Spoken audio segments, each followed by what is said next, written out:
Сүйінші, Арыстан мен Арина үйленді. Ешкім күтпеген жағдай орын алды. Арыстан Instagram әлеуметтік желідегі ресми парақшасында Арина мен неке қию сәтінен суреттер мен пост жариялады. Суретке сүйінші деп жазды Арыстан. Арыстанның достары Арыстанды үйленуімен құттықтап жатыр.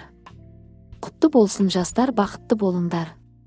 Екеулеріңізге бақыт тілеймін деп жазды Арина мен Арыстанның достары.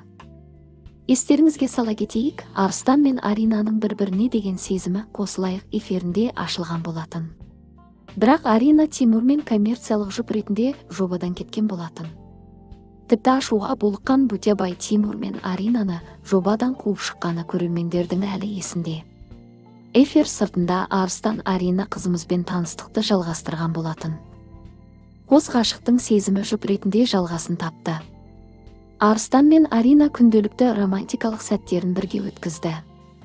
Арыстан Аринаға қымбат сыйлықтар сыйлады. Аринаның досы Мисс Мөлдір мен Арыстанның досы және Мөлдірдің бұрынғы жұбы Бекш қос жұптың бақытты сәттерін парақшасында жариялады. Ақыры махаббат жеңді. Арыстан сүйінші деп интрига мен пост жариялады. Желі қолданушылары жарыса жазды. Арина жетісіпті.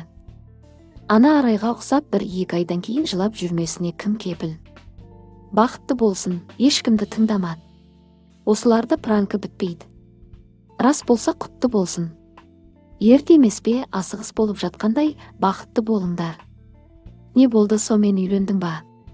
Енді отбасын сақтау үшін барлық қиындықты жеңіп Арина үйіңнен кетпей, тек Арыстан ғана қанша ашулансаң да сыртқа шығып кеткен дұрыс.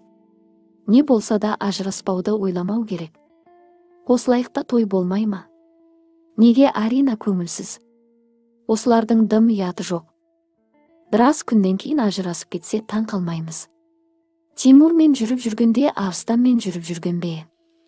Деп жазды көрермендер. Арыстан мен Арина бақытты болсын.